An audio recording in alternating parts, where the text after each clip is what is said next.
So welcome to the first deployment of Task Force 10. We're going to begin our deployment on the 15th of May, 2017, so tomorrow. Special Operations Forces, or SOF, will be taking the fight to Islamic extremism in the northwestern region of Afghanistan. TF-10 will be closing with and destroying insurgent forces in the invasion. On this deployment, each individual will be put to the test mentally and physically, so be prepared for a challenge.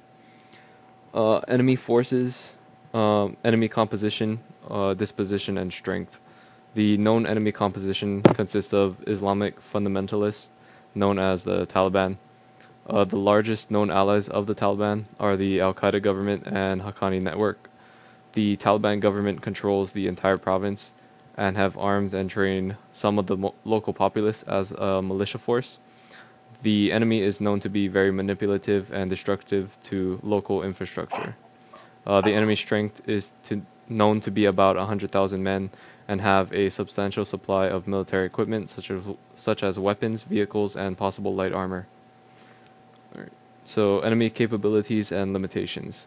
So the enemy capabilities and limitations lie in their supply of equipment. That said, eliminate as many weapon caches or military vehicles as possible. Their defenses are very light and are able to be reinforced quickly. As far as attacks and delays, they are very disorganized and fight using guerrilla tactics and asymmetrical warfare. They're known to not usually withdraw from a position for as long as possible or until the enemy is right on top of them. So going over the most likely and most dangerous courses of action the enemy may take. So the enemy's most likely course of action is to call their allies and to manipulate the local populace in fighting against NATO forces. They will also reinforce their controlled towns and set up more defenses near the capital city in Kinduf.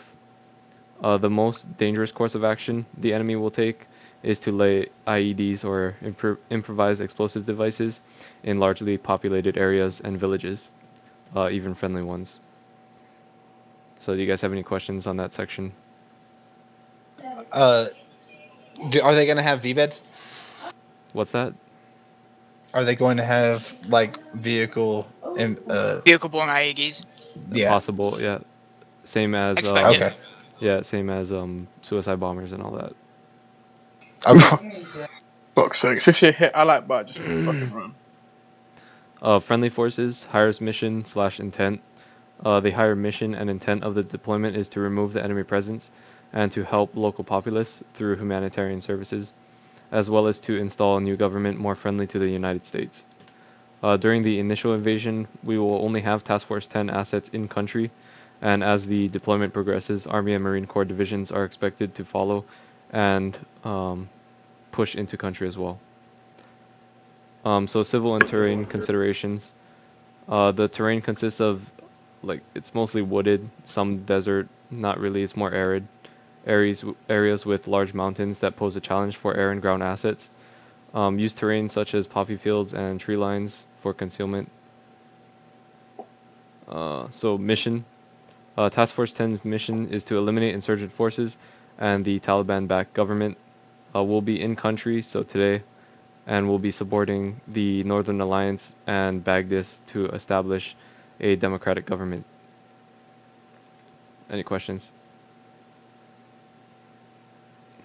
Okay. No. So going on to execution, commander's intent.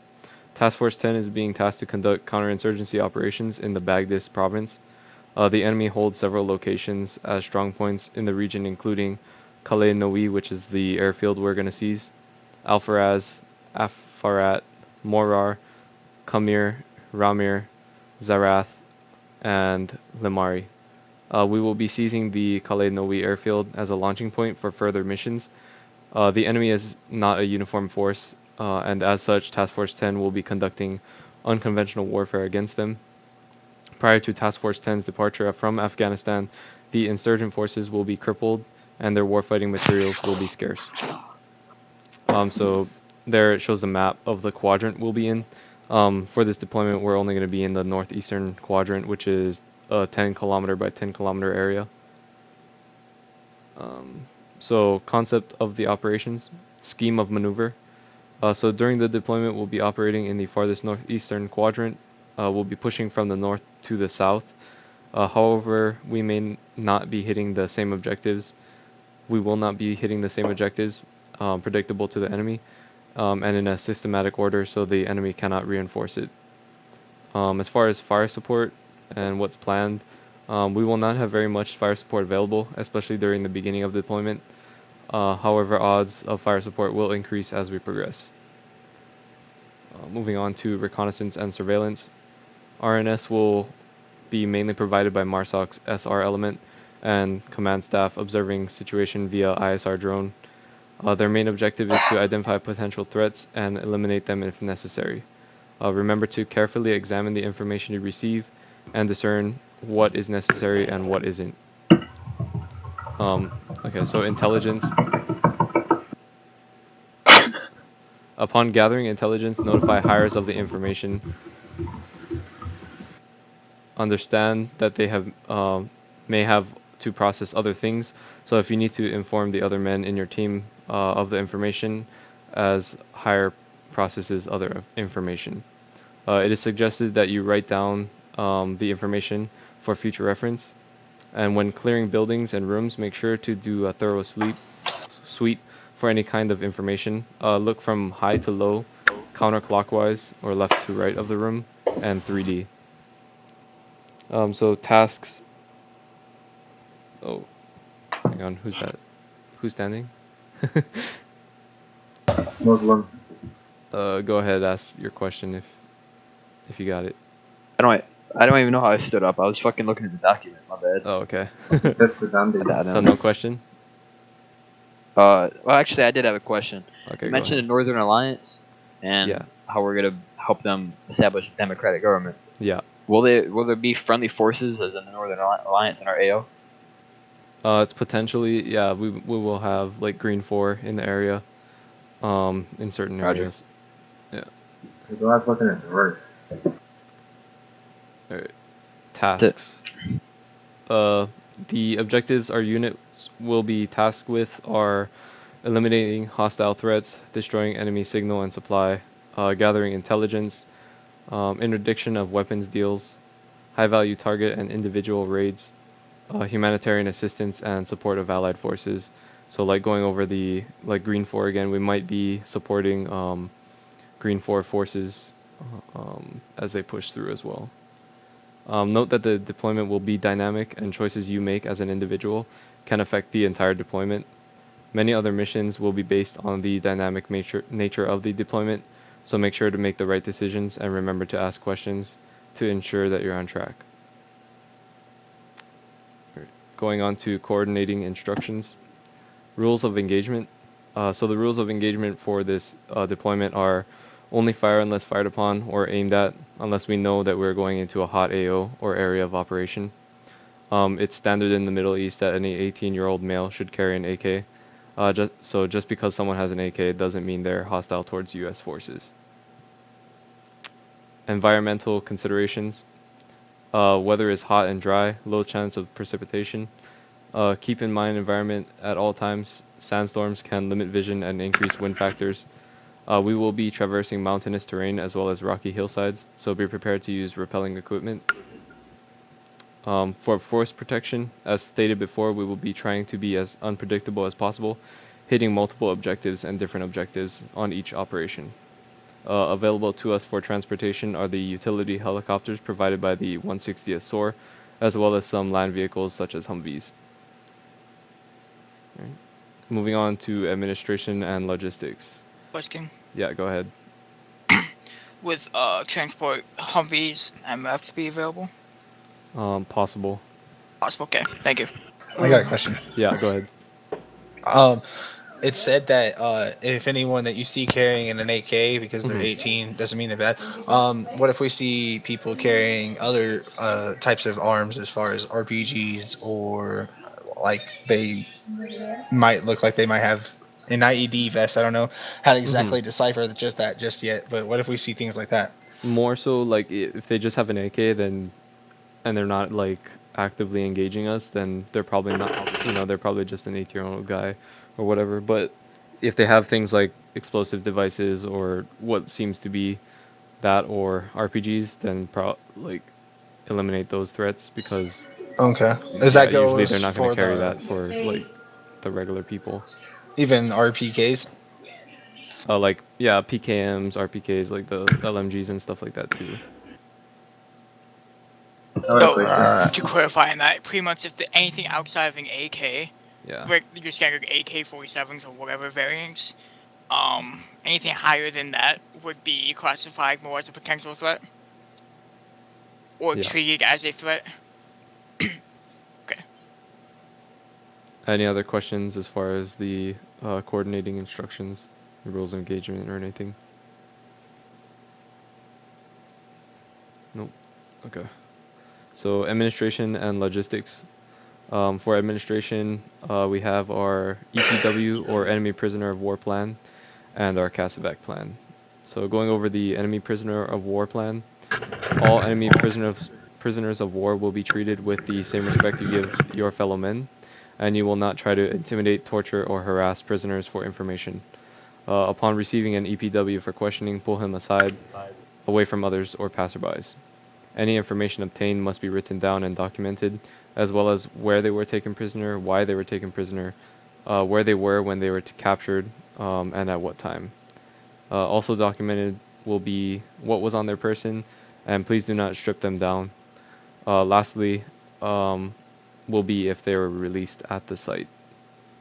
If an enemy prisoner of war must be evacuated out of the area, another unit will be specifically tasked to do so if there are any prisoners of war, and it will be stated in mission briefs if it is known that we are grabbing high-value individuals or prisoners of war. So for our CASEVAC plan, it is as follows. First, either the squad medic or leader will give a warno or warning order to command that they're requesting a CASEVAC. So CASEVACs are only called upon if there has been a mass amount of casualties on the battlefield. If the area's airspace is deemed safe by an ISR drone or reconnaissance, then the squad medic or leader would call a 9-line for a CASEVAC and set up a landing zone for pickup. Upon loading of patients, other members of the element would pull security until the transport has left. Moving on to logistics. Transportation. Transportation will be provided by 160 ASOR via utility helicopters. Other modes of transportation will be the M1025A2 or your Humvees with the M2s or the Mark 19s. Possible the MRAPs and the Razors. So supplies will be at the main operating launch point in Calais Nui, and resupply will most likely not be available unless we are supporting another unit or allied force, as we will be doing quick raids and hunter-killer missions which require us to go in and out as quickly as possible. Any questions on that section? Alright. Command and signal. So signals, in the document there's that link. It says TF10 call signs and frequencies. It has all the frequencies and call signs that you need for Warhammer and Noble elements. And then we'll go over how to set 2 channels for the team leaders and the squad leaders, or if anyone wants to know after the brief. But squad leaders and elements leaders should be on their respective long and short range communication channels. Fire team leaders must be on both the squad net and fire team net. Squad and element leaders must ensure their men are within at least 100 meters of each other at all times and set buddy teams. Make sure all nets are used and posted on the map for alternate, contingency, and emergency reasons.